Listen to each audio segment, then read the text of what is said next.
I am scared of breaking when I bend.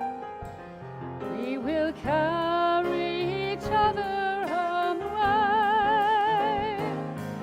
My courage is your courage when the journey is only getting longer. My strength is your strength. We will carry each other on the way. There are prayers I don't know how to say, but I still find solace when I close my eyes to pray. What I've lost and what I hope can stay. We will carry each other on the way. My courage is your courage, and the journey is only getting longer. My strength is your strength. We will carry each other on the way. I am full and I am running out. I'm a flooding river and I'm living through the drought. I have firm conviction and my heart is full of doubt. We will carry each other on the way. My courage is your courage when the journey is only getting longer. My strength is your strength. We will carry each other on the way. There are people I have never met. There is something special and I haven't found it yet. There's abundance given freely, taken with no debt. We will carry each other on the way. My courage is your courage, and the journey is only getting longer. My strength is your strength. We will carry each other on the way.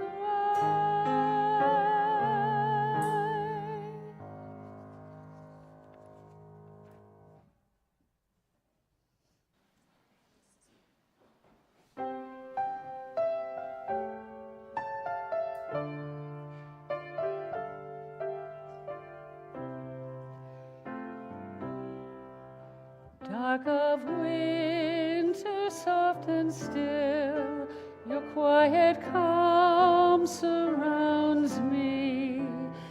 Let my thoughts go where they will, ease my mind profoundly, and then my soul will sing a song, a blessed song of love eternal. Gentle darkness, soft and still, bring your quiet to me. Darkness, soothe my weary eyes, that I may see clearly. When my heart with sorrow cries, comfort and caress me, and then my soul may hear a voice, a still small voice of love eternal. Darkness, when my fears arise. Let your peace flow through me.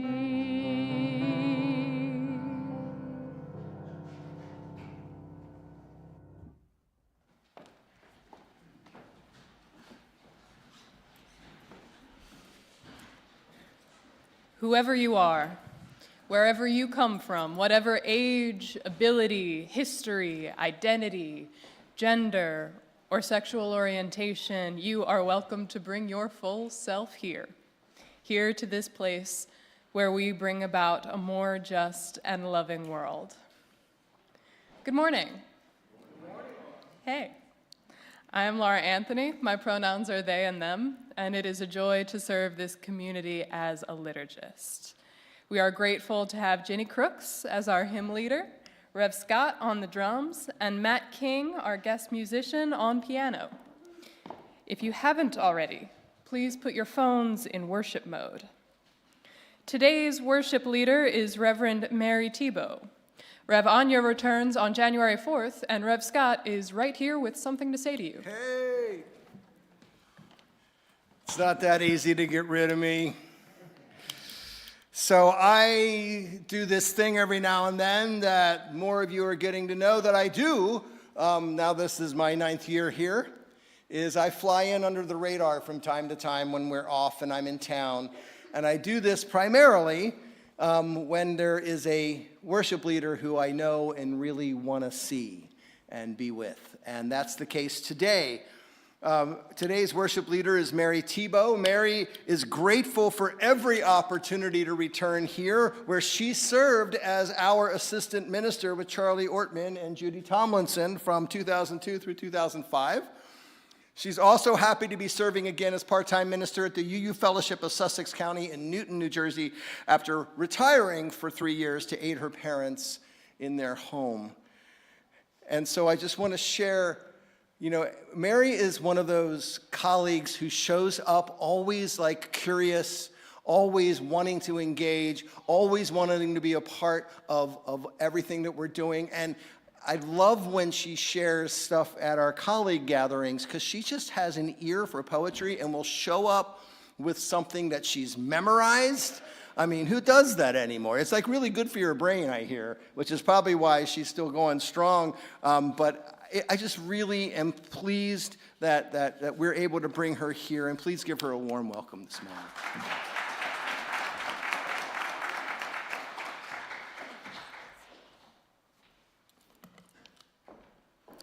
If you are new or have any questions, please find one of our greeters wearing the red stoles. Those are the neck scarves. For those with children, ask a greeter about the Child Creative Engagement Toolkit in the Hanley Welcome Center. We also have a nursery downstairs for kids under 6. Our service today invites us to practice great courage. We live stream our services. While we cannot guarantee that you are not caught on camera, it is our intention to focus our cameras on our worship leaders. If you are new to our congregation, welcome. We hope you will fill out a Connect card that's in the pews in front of you. Let us now reach out to a few folks near us and offer them welcome and love.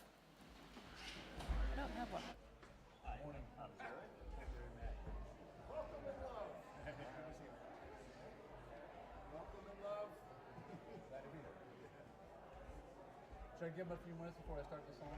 I'll give you a cue. Okay.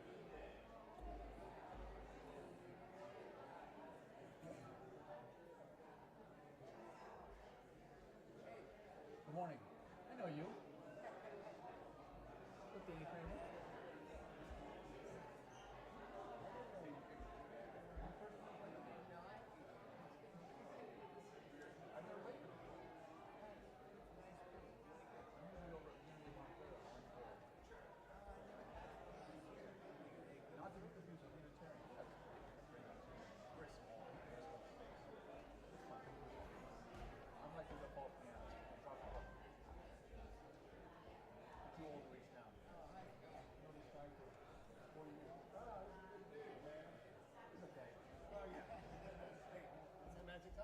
Yes, okay.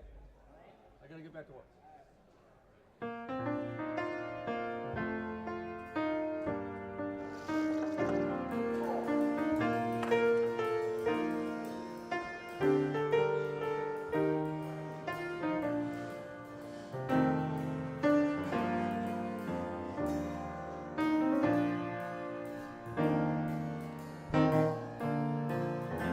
Let us open our senses to take in the beauty. Let us open our minds to learn what is true.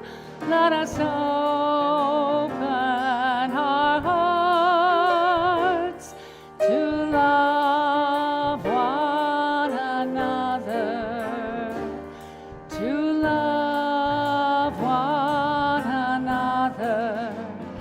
Let us open our senses to take in the beauty. Let us open our minds to learn what is true.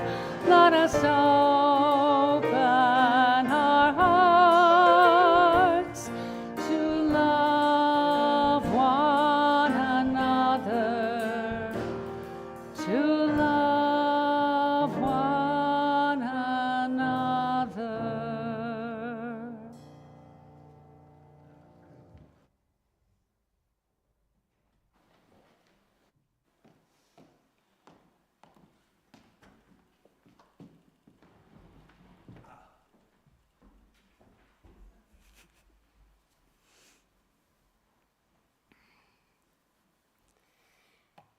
This is a time to hear an old story.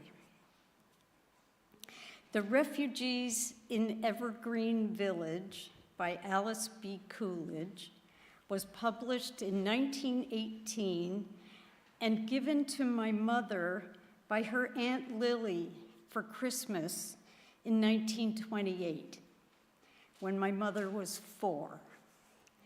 The book, it's about 98 pages, so that's kind of a lot for a 4-year-old, but they had great expectations, I guess. The book is dedicated by the author with thanks to the little American boys and girls who, by purchasing it, help the refugee children across the seas. The story, illustrated by L.J. Bridgman, begins with the bunny rabbit family in their house, one of the few houses left vacant when loggers left the area a long time ago. Father Rabbit worked on making a lantern. Mother Rabbit knitted with 2 wooden needles, while the little rabbits braided baskets from grasses gathered by the river, and other young rabbits worked on making a sled with a box on it so they could gather lots of pine cones and pull them home. Father Rabbit asked, "Has the news pigeon fallen ill? We haven't heard news in a while." Just then there was a sound outside. "What is that?" asked Father Rabbit. Mother Rabbit replied, "Can it be a D-O-G?" "I fear so," said Father Rabbit, "but it has a sickly sound." He opened the window and leaned out. "Stranger, what are you doing in our village? How did you pass the guard?" Mother Rabbit said, "It's cold in here when the window's open." Father Rabbit said, "It doesn't look like any dog I've seen. No fur on his face or body, no tail, but he has the voice of a dog. I must go see." He went out to the front step and asked, "What are you?" The dog responded, "I am a French toy poodle. I am young and came with my master from France." Father Rabbit replied, "Stranger poodle, you may spend the night here on the bed that Tom lay on last summer when he was wounded." "Wounded? Are they fighting here too?" "Not now," said Father Rabbit. The dog said sadly, "Ah, they fight forever in my beautiful home. Such terrible scenes, yet such courage." While they helped the dog inside, one of the young rabbits was sad to see that the dog was in a lot of pain because of his injured paw. They helped the dog to the bed, and closing their doors out of caution, They all went to sleep. The next morning, Father Rabbit asked Dr. Red Squirrel to come see the dog, and the doctor said that the dog needed to rest in bed. Later that day, Minister Gray Squirrel visited the dog and confessed, "I worry about the safety of the young squirrels, rabbits, and others, but I mustn't let such fears guide me. We will be sure to protect ourselves should this stranger dog become a danger." In the evening, the rabbit family had supper with the dog. They talked and learned about each other's experiences. Later, Mother Rabbit said, "We still need to be cautious. His life is so different." After a week, Mr. Poodle was able to get up and move around.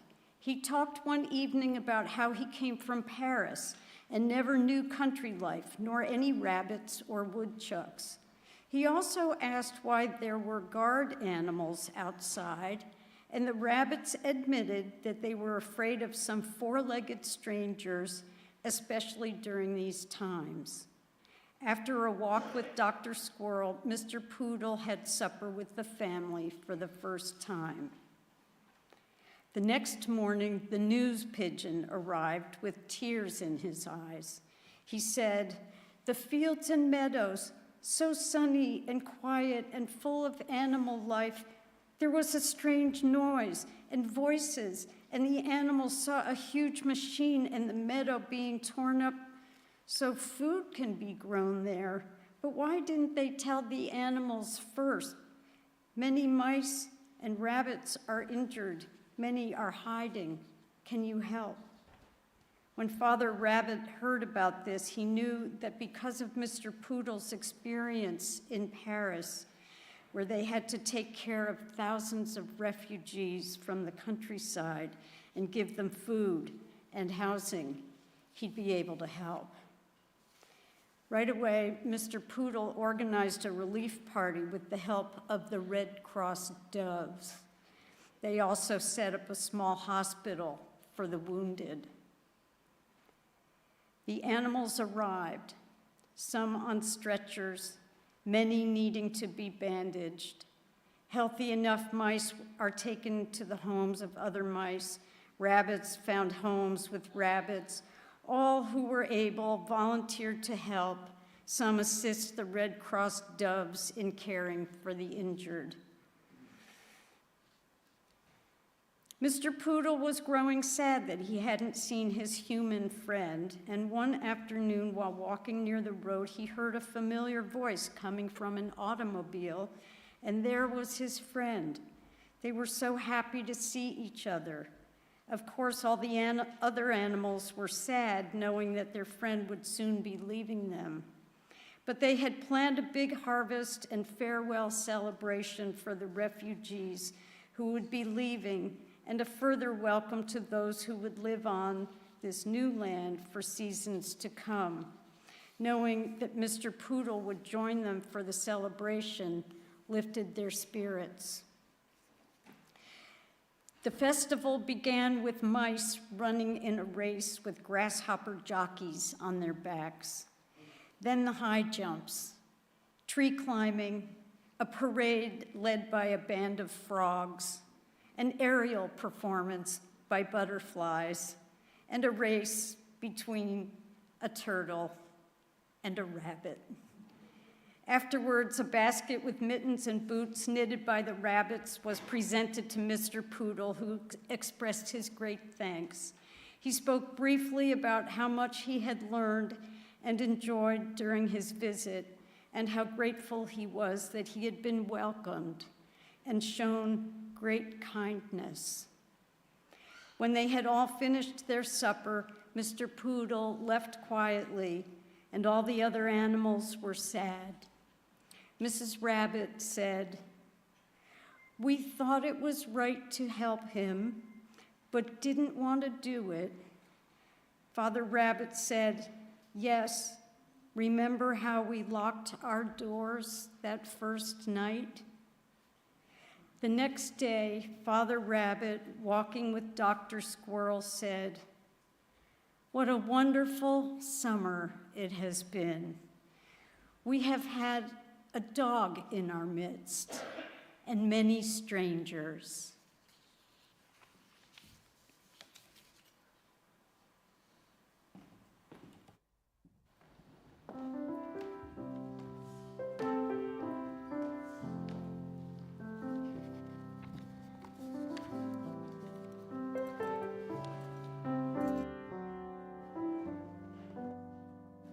Let's take a moment to thank those who have gathered, who have made a community. Special thanks to Sil Knutson and to Stefan and Freya Schwander for this month's chancel display.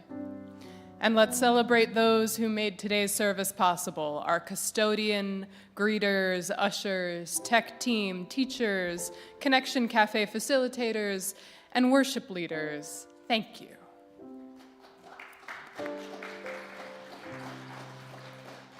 From gratitude comes generosity. Did you know it costs more than $13,000 a week to fund UU Montclair's operations? All we do is enabled by your financial gifts, yet we find ways to share. For the month of December, we will be sharing our riches with BLUU, Blue, Black Lives of Unitarian Universalism. Blue is committed to expanding the power and capacity of Black UUs within Unitarian Universalism, providing support, information, and resources for Black Unitarian Universalists, and justice-making and liberation for Black people throughout our faith. Blue is committed to Unitarian Universalism that is liberatory and life-giving. We manifest this dream by creating spiritual community, spiritual resources, and political education opportunities for Black Unitarian Universalists and Black folks everywhere. You can text UUCM plate and your amount to 73256 to give, mail us a check with plate in the memo, or simply place your gift in the offering basket. And community, please know that all of your gifts are worthy and they are all received with love. Ushers, please come forward.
Good morning.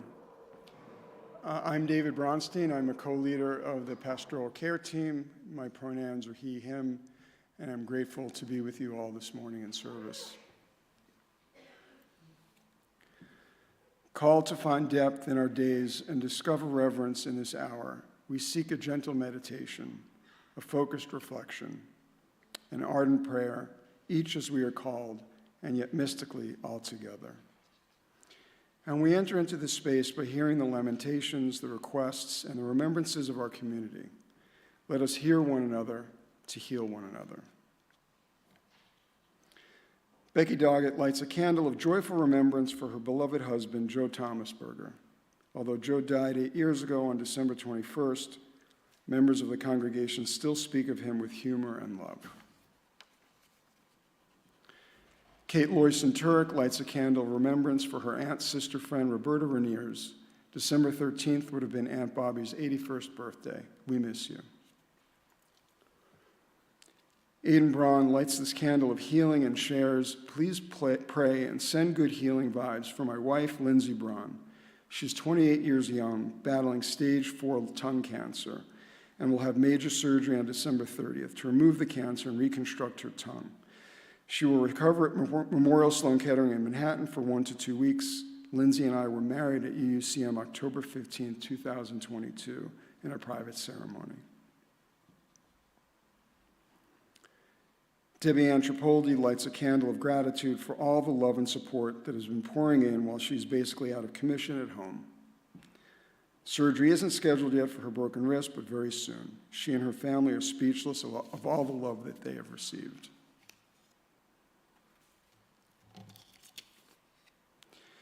We light a candle of healing for Rachel Rule, who developed complications after surgery and underwent another procedure last week.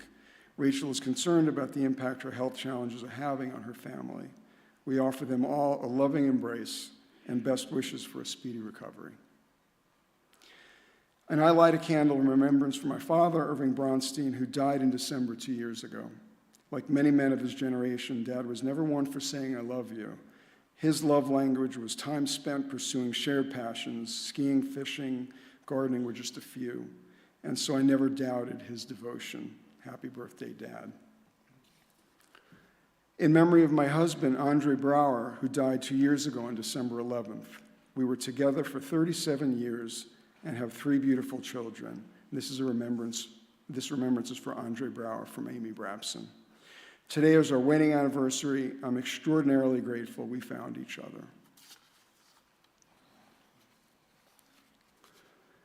And we light this final candle for the joys and sorrows that are deeply felt but have not been spoken aloud.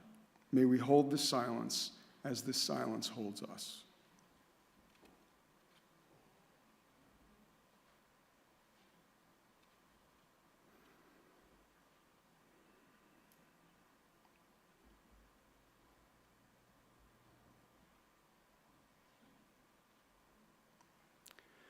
May our listening inspire acts of love.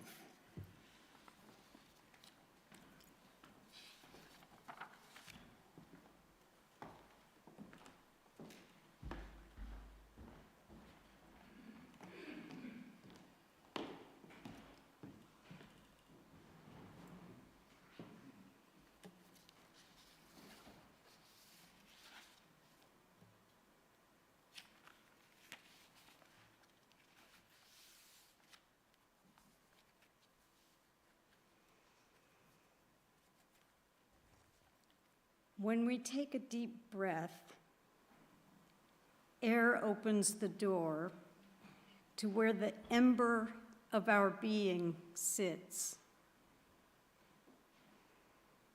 When we take a deep breath, the ember glows. We all have that small fire inside us. We call it life. We're grateful for this gift that we receive each new day and that we hold in our hands. We keep meaning to write a thank you note. Dear life, thank you so much for this life. It is not easy, but we're learning. Dear kind-hearted mystery, thank you for the beautiful trees, the flowers, the furry animals. Thank you, life, for all the beings and their songs. Thank you for all of our songs. Thank you for the stars and the moon. Thank you for thinking of us. Thank you for wanting us to think. Thank you, Chance, for this moment.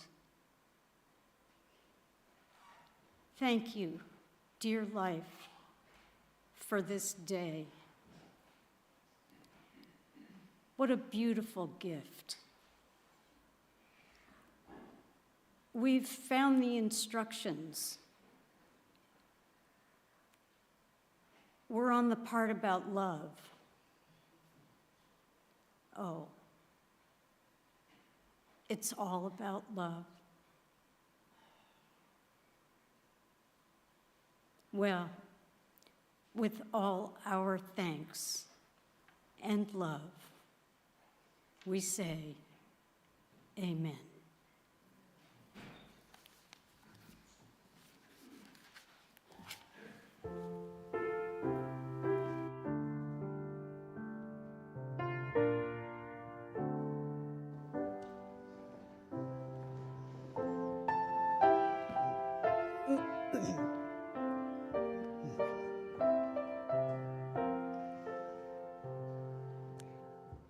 Ubi Caritas ad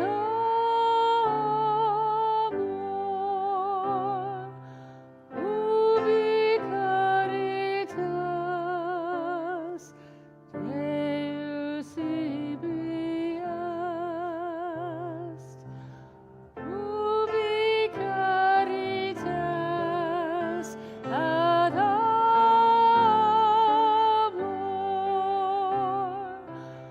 Ubi Caritas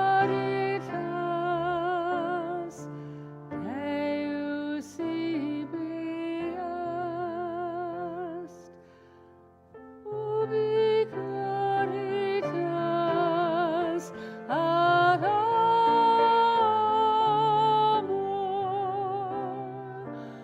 Ubi Caritas Deus ibi est.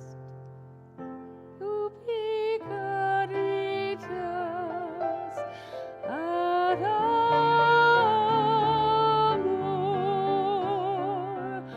Ubi Caritas Deus ibi est.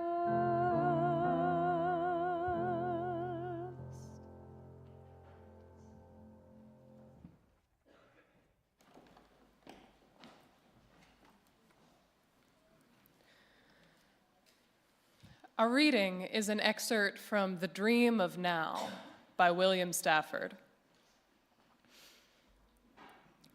When you wake to the dream of now from night and its other dream, you carry day out of the dark like a flame.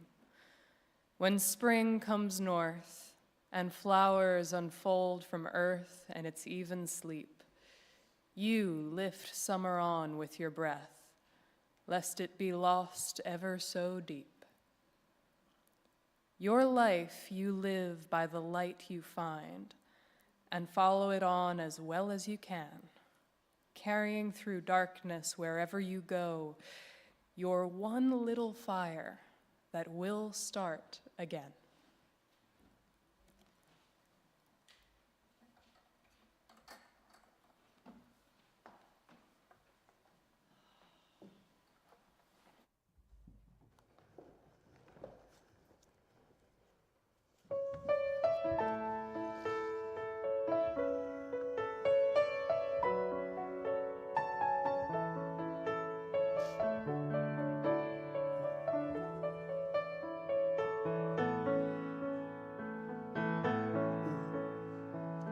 So many things we can't control, so many hurts that happen every day, so many heartaches that pierce the soul, so much pain that won't ever go away.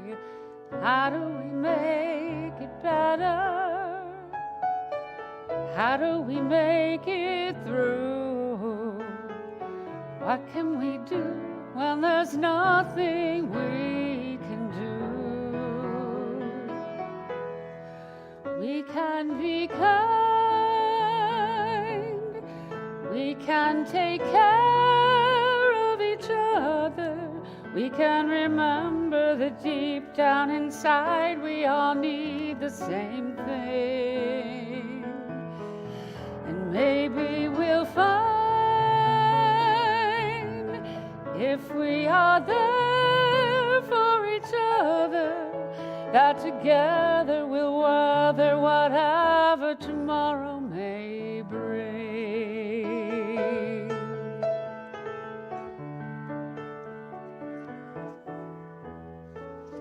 Nobody really wants to fight. Nobody really wants to go to war. Everyone wants to make things right. So what are we always fighting for? Does nobody want to see it? Does nobody understand? The power to heal is right here in our hand. We can be kind, we can take care of each other, we can remember that deep down inside we all need the same thing. Maybe we'll find, if we are there for each other, that together we'll weather whatever tomorrow may bring. And it's not enough to talk about it, not enough to sing a song. We must walk the walk about it, you and I, do or die. We've got to try to get along.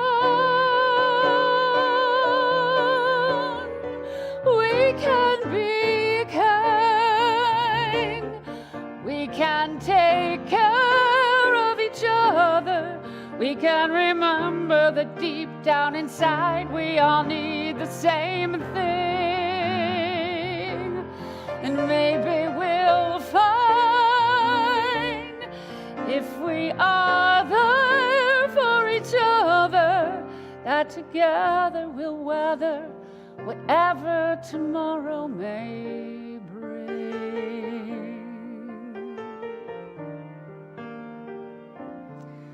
And maybe we'll find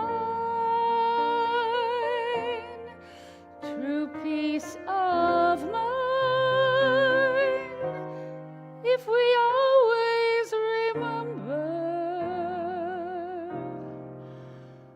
we can be kind.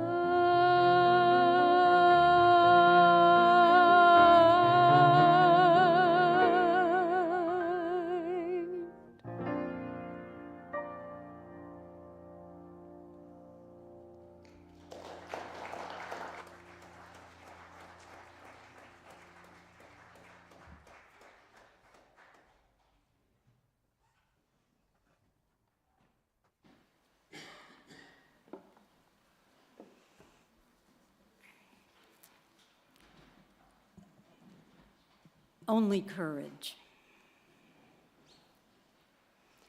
At 3 p.m. on December 4th, I emailed artwork for a solstice celebration program to my dear friend Marianne in Vermont. I was happy and relieved, and as always, hoping that my work would deserve the praise and thanks that Marianne so generously gives. She wrote back, "It's beautiful, thank you." Creative work can be calming, yet it often requires us to summon our confidence and our courage. The solstice celebration, called Night Fires, began in 1982, and I was involved from the beginning, whether backstage, on stage, or creating the program. I knew Marianne because she directed shows for the Middlebury Community Players, but I actually first met her through her parents, who frequently dined at a lovely inn where I worked as a waitress. They knew that I did calligraphy and asked me if I'd like to create their greeting card with an Inuit song about overcoming fears and seeing the light that fills the world. Then Marianne asked if I would like to write out a few poems by Robert Frost as a gift to her parents.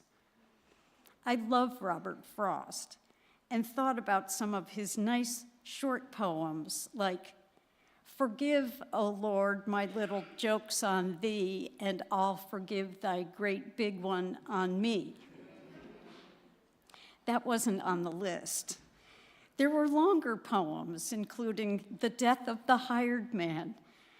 I loved every word I got to write, and even more, I loved being asked. Years later, when Marianne started creating a new version of a great old story, which she would print out and send to friends at this time of year, I would do the lettering for the cover, and then maybe a little drawing of jewelweed or a goose, a pomegranate on the front cover, and a pomegranate with seeds falling out for the last page. Last year was a shaggy pony.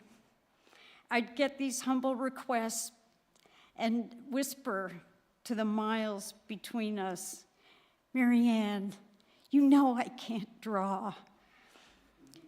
2 summers ago, Marianne asked me to copy a symbol for courage from the Adinkra system of symbols from the Guiamine people of Africa and make it about 5 inches square on red paper.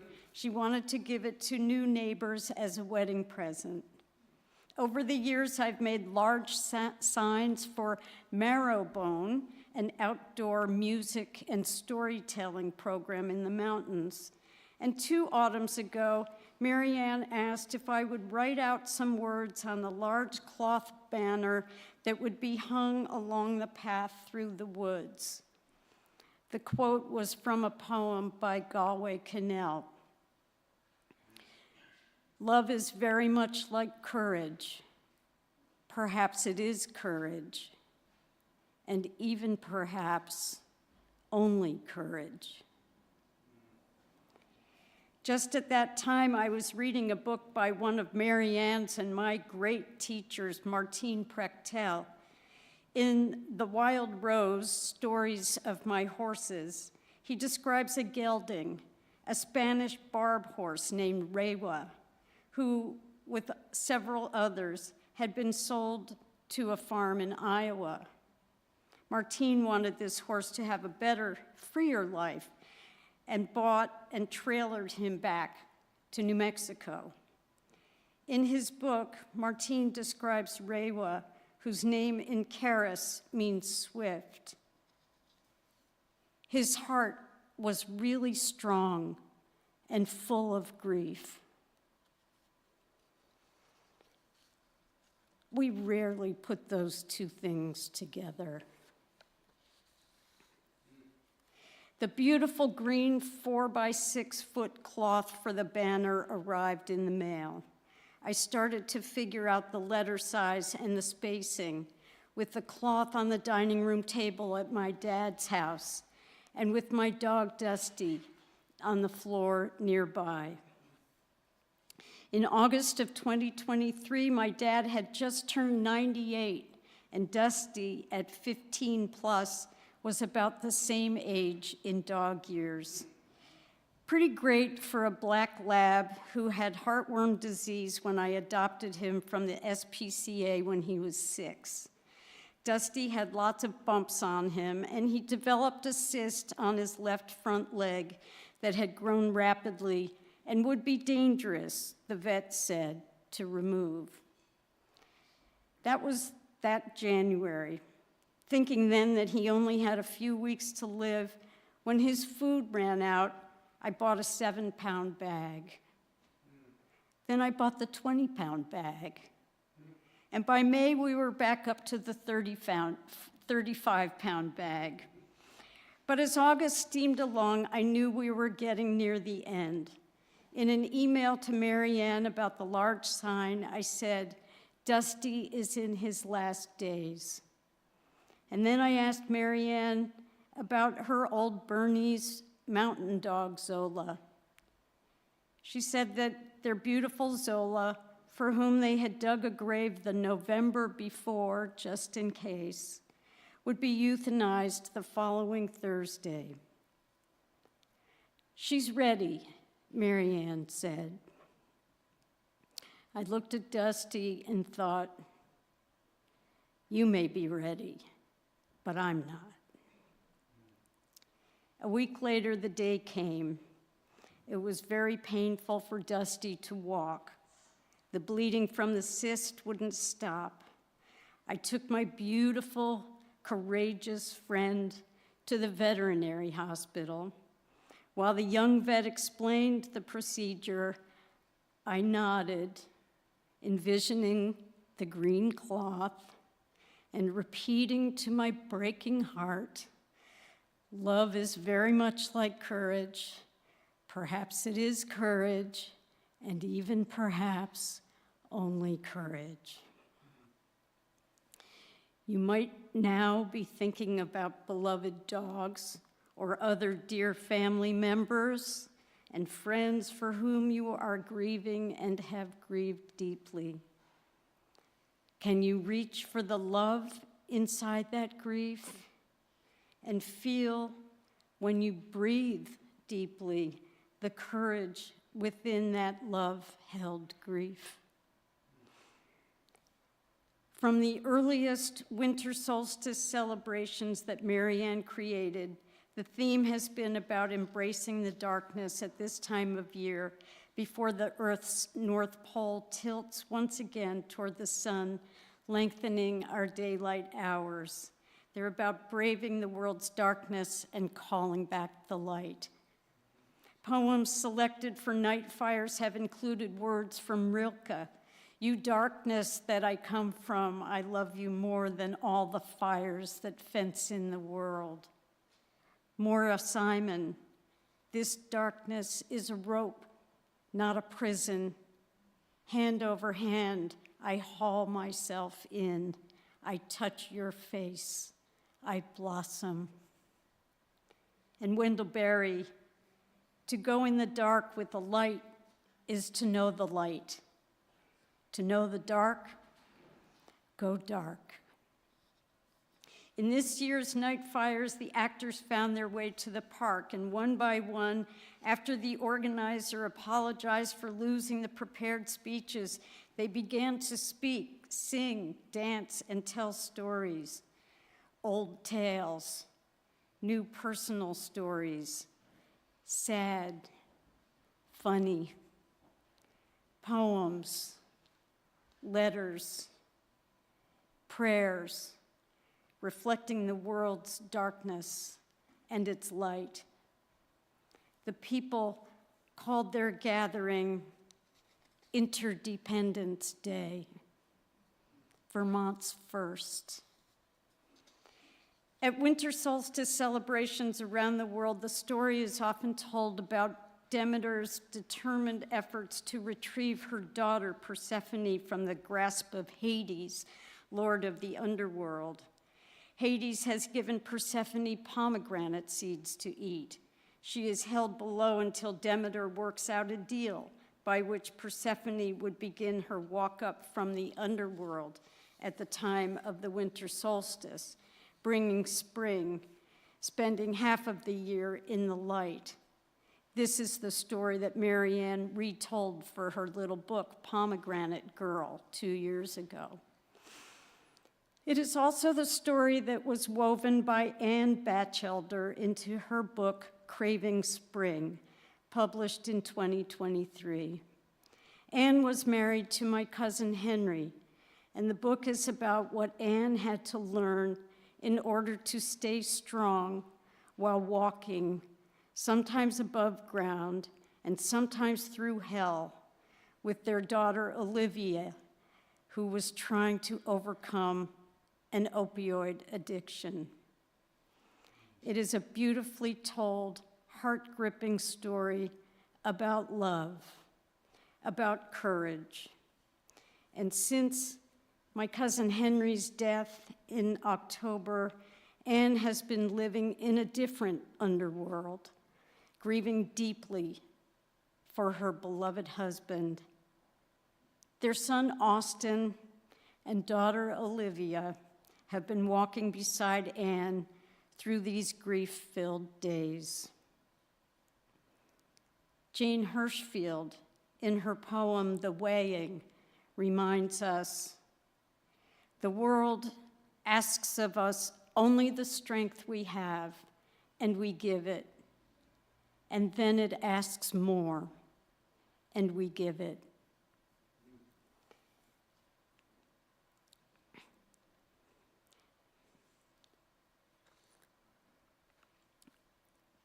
I met my husband, Nato, when we were students at Princeton Theological Seminary. With two parents who were ministers, he was terrified of preaching, as I was the first time I had to give a sermon in class. But he actually found a way to get around doing a sermon in his preaching class. Nato's also afraid of spiders and the sight of blood. When our son Eli was 3, he walked into a swing that another child was on while the babysitter, I guess, wasn't watching. Eli got a cut on his forehead. Nato was working as a rural carrier for the Hopewell Post Office. Being right nearby, he got the call and went to pick Eli up and take him to the doctor. Then I got a call. While standing in the waiting room holding Eli, Nato fainted and was on the floor, passed out, with Eli crying, held so tightly in Nato's arms the staff members couldn't pry Eli loose. I was reminded of this moment just weeks after Dusty died, and I was still taking care of my dad. And Nato and I would share our news mostly by telephone. And he called and told me about his day. While delivering mail, he saw a cyclist who had stopped near a field taking pictures. The cyclist got on his bike with his helmet hanging from the handlebar and zoomed by, heading down the steep hill. Nato thought, he's going too fast for the sharp curve ahead. And seconds later, Nato saw the young man lying on the road. He didn't make the curve. Nato parked his truck and went to help. The man's head was bleeding. Nato told him not to move and called 911. The local ambulance service, being all volunteer, took 20 minutes to arrive. The man spoke very little English, but asked Nato to call his wife, who was apparently furious that something like this had happened. Plus, she was shopping and didn't know how to get there. The police arrived right away, then the ambulance, and then a helicopter. When Nato told me about this, I reminded him of what happened when he fainted with Eli many years ago and said, here you were, just a mile from where that happened, and you were able to help this guy. Nato said that he had hoped someone else would stop and help, but he was the only one, so he had to. He saved this man's life. He did what he could never have imagined doing. He allowed courage to overcome fear. He was helping another person, another being. It's what the heart always wants to do. When have we been able to summon the courage we might not have known we had? Who are the courageous people in our lives? Who are the courageous people in our world? You might have read the story in Friday's New York Times about Luis Martinez, a firefighter in Washington State who developed cancer due to his work in the after forest fire embers and soot. Luis is undocumented and does not receive health care benefits from the job that caused his cancer. He has an 11-year-old son who plays soccer on a team that got into the big tournament. Could he drive his son the 3 hours to the tournament despite his tiredness, despite his failing eyesight, despite ICE agents stopping people on the highways and in the towns? Luis drove his son, Rooney, to the tournament. Rooney scored 3 goals in the first game. Rooney went home with a medal and with his courageous, loving dad.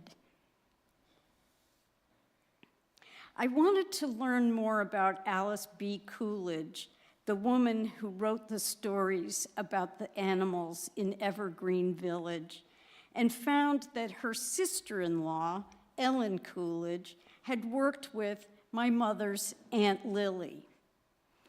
Lily Peck was born in 1889 in Gloversville, New York. She went to Simmons College, worked in Boston, and then at the Henry Street Settlement in New York City. After World War II, while leading the International Federation of Settlements, she traveled to the Bremen Neighborhood House in Bremen, Germany. There she worked with psychologists who had not been Nazi sympathizers in talking about their experiences during the war, so they could help fellow citizens who were traumatized by the war talk about theirs. That program, of which the overall aim was to stimulate the Bremen community to achieve democratic goals, was initiated and funded by the Unitarian Service Committee. What I didn't know about Aunt Lily or my grandfather, Edwin Peck, was that their parents were of Jewish ancestry. I didn't know if she knew or if my grandfather or even my mother knew. We found out by the DNA thing about 4 years ago. It was never spoken of. So in 1985, during seminary, when I spent 3 weeks in Israel, Palestine, I didn't know this. When I saw Palestinian homes and ancient olive trees bulldozed, the boy behind the wire fence in Gaza, when I thought, after what the Jewish people have been through, how can they turn around and do this? Then I went to Yad Vashem, the Holocaust Memorial, and saw the glass case with shoes of the little children who had died. I cried, and I thought, there it is, that terrifying thing that we're all running away from, causing by our fear to happen again to someone else, that's been going on for thousands of years. It happens in America, too. I think about how humanity often shows its best side in responding to humanity's worst side, humanity's most cruel, selfish, violent, and inhumane actions. We are, at times, the darkness, and yet we are called to carry the light. In these times, how do we even begin? Like the creatures of Evergreen Village, we drum up our courage, create a stronger community, and become our bravest, most magnificent selves, telling stories, welcoming strangers, making peace, and saving as many lives as we can. One other thing about Aunt Lily. My mother loved to tell the story about Aunt Lily on a flight to Europe. The flight attendant came by with a plate of cookies and offered them to Lily and the person traveling with her. The friend declined, but Lily reached toward the plate and said, "You have to take the cookies when they're passed." Our joys, the beauty we see, and most especially the beauty we make in this world, feed our hearts and the great heart of the world. You look out the window and see a cardinal, or listen to a piano sonata, taste something sweet and good, or tend to the flowers on your table, and this can get you through the next difficult thing. Beauty is the currency that the human heart banks on. We give our deepest thanks to the people and all the other beings in our lives who feed our hearts with the beauty they make and the courage they embody. I give my deepest thanks to Aunt Lily, an ancestor whom I barely knew, and to my dear, courageous, beauty-creating friend, Mary Ann. In a birthday note, my daughter Johanna wrote, "Maybe it's something about the dark and cold that makes it easier to see how warmly and brightly the lights are burning in the people we love." May we have the courage to let our lights burn brightly, especially now. Amen. All blessings, and amen.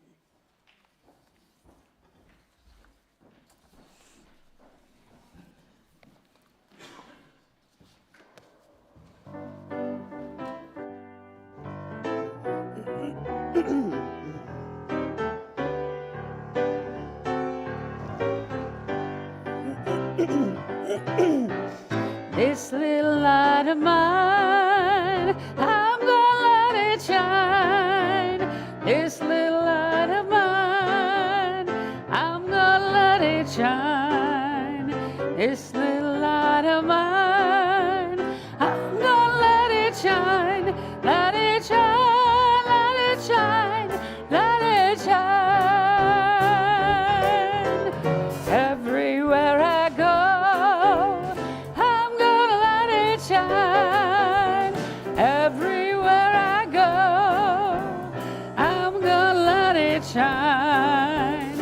Everywhere I go, I'm gonna let it shine. Let it shine, let it shine, let it shine. Building up a world, I'm gonna let it shine. Building up a world, I'm gonna let it shine. Building up a world, I'm gonna let it shine. Let it shine, let it shine, let it shine.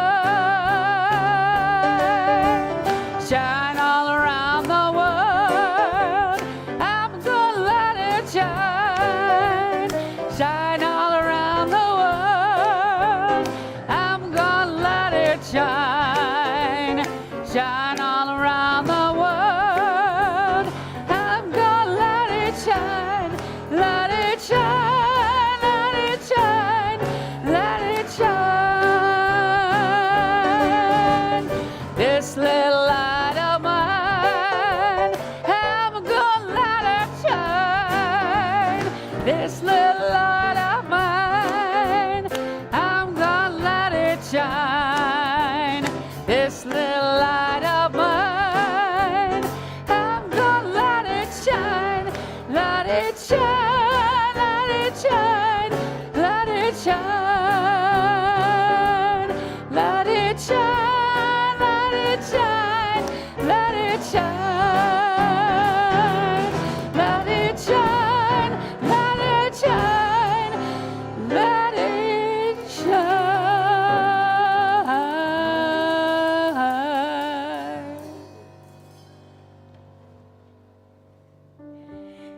Let us go on from here, shining our light with love and courage, and may we always be grateful, hopeful, helpful, and bold.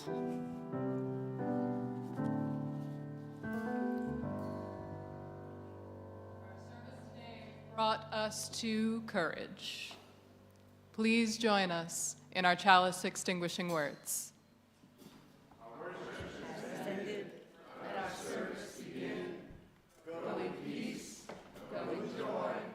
Go in love.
Octobon. I haven't heard that word in a while.